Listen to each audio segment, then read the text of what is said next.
Welcome to the land of wishful thinking. You know, one of the characteristics of a child is, of course, that they have the unique ability to ignore reality and to live in a world where they believe that what they wish to be is a world that's fair. That's because they're children and they haven't learned sufficiently about the nature of reality to realize that all the things that they deem to be fair aren't necessarily fair, neither are they based on reality. They're not based upon understanding the world around them and understanding how things actually function. It is childish to assume that by doubling down on everything that's dysfunctional, that hasn't worked, that hasn't resulted in obtaining your desired outcomes, that by doubling down on those things and continuing to waste enormous resources on them will have any other outcome other than the outcome that has been the consistent one up until this point in time. This is where we find ourselves, with political leaders who think like children, who have no ability to understand that all the oughts in the world in no way, shape, or form represent the what is. What's worse, these people have hired statisticians to measure whether what they are doing or not has been successful, and yet completely ignore the actual statistics of the failure of their constant need to meddle. To meddle in order to create a system which literally cannot be. That's how a child thinks. And we are being governed right now by children. It's so disheartening that for months now, I haven't been vlogging until the last few I have posted over this past week. Because it seemed to me, first of all, that like Cassandra, I would never be believed. And that I accept. But even after all of my warnings have been proven to be fairly accurate, still people choose to believe that I'm a conspiracy theorist. It's a galling contradiction of looking at the situation as it is, looking at the facts, and looking for the root cause of what's gone wrong. Joshua Phillips last night on Epoch Times, his program Crossroads on Epoch Times, mentioned that there is now further proof that the U.S. did indeed fund gain-of-function research at the Wuhan Institute of Virology. And now we know, as I mentioned the other day in my vlog, that a team of scientists working here at our laboratory in Winnipeg were shipping deadly Ebola and other Nipah virus to Wuhan. These people were fired and kicked out of the lab, husband and wife team.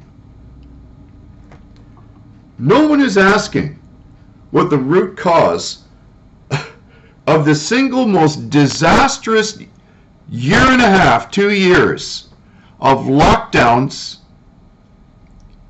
No one is asking what the actual root cause is. And this idiotic talk about anti-vaxxers. You know, when I got my, which arm is it on? I think it's this one, I think. Anyway, when I got my polio vaccine, my parents didn't have to worry about me getting polio. Okay? Because the vaccine successfully created an immune response. Anasiri and I are going for our second dose of the mRNA protocol today. And in the most vaccinated place in the world, Israel, the most vaccinated place on earth, they're seeing a spike in infections from, I don't know, the Delta or Lambda variants. People are utterly incapable of doing a root cause analysis of where this whole thing originates, why it originates, why that we are in bed with communist China, with the CCP. We've sold out half of Vancouver to them. They came into Niagara-on-the-Lake and they tore up all our varietals to plant nothing but ice wines. And now this fiasco in the Middle East, after we had meddled in a place where we had no business being to begin with, and now we're deserting our friends that helped us while we were there. We're living at a time when the West has lost its spine, and it's lost its ability to think like adults. An adult is able to accept their own failures and to deal with them. We have made some grave errors in our monetary policy, in our international policies, in foreign policies. We've deliberately cooperated with our enemies. We've interfered where we had no business in interfering. And the best that Canada has to offer are people that couldn't organize a piss-up in a brewery. You see Trudeau getting stoned the other day, which I suppose is only fair because he legalized getting stoned.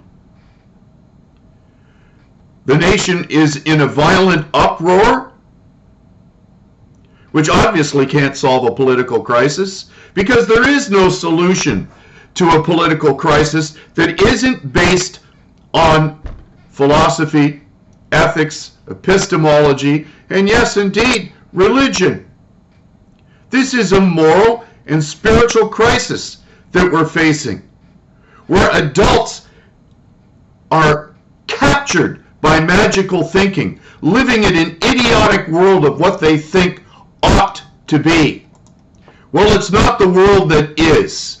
And as we're approaching the 20th, we better think about what is. Unfortunately, Pierre Poilievre is my, or fortunately in my case, I suppose, he's my MP. So although I detest the CPC, the Conservative Party of Canada, because I'm a classical liberal, I believe in less government than anyone out there is willing to give us. Because I believe in the inherent right of the individual to make choices for themselves and not to have their choices made for them, which is exactly what our goddamn government is doing right now. But nevertheless, I will vote for Pierre because he has done a brilliant job. But Max Bernier and his party, God bless him, he's got some great ideas, but he can't organize a piss-up in a brewery either. He's got a bunch of writings where the people believe disparate things. They have no unifying ability to organize themselves. Canada is screwed, but it's not screwed alone. The entire Western world is utterly suffering from FBR syndrome, fornicated beyond repair. Biden is a train wreck, and his policies have resulted in disaster. And prior to this train wreck, we had a man who's, although he instituted some wonderful policies, couldn't keep his thumb off his mobile telephone from saying idiotic things on Twitter. There's no statesman left. There's no adults in the room. If we can't rid ourselves of this childish behavior, we can just put our head between our asses and kiss our rectal orifices goodbye. Hope you're thinking about the 20th and praying as desperately as I am, that there's going to be an awakening in this country. You know, Jus Merlo was a physician in Holland during the Nazi occupation, and one of his warnings is that fear must come in waves in order for the postmodern left or the Nazis or whatever you want to call the flavor of totalitarianism that's coming down the pipeline. He said that it had to come in waves, that there'd be a big punch and then a break, and you could go, whew. But all the time you're going, whew, you're thinking, well, when is it coming again? I guarantee you this fall you're going to see something worse than what we've experienced over this last year and a half. Our government is not going to relinquish the power that it's garnered for itself by ignoring constitutional law and taking away our civil liberties. We are governed by people who want absolute control. Whatever name you put to it, postmodernism, cultural Marxism, neo-fascism, because the state is deep in bed with industry. We're living in a nightmare that's caused by people believing absolutely pathological things. But if you want to be aware of that pathology and what they are and what label you can put on them that hasn't been postmodernly deconstructed by the radical left, come to me, because I'll dare to tell you the truth when everybody else is dancing around the porridge. Have a great day.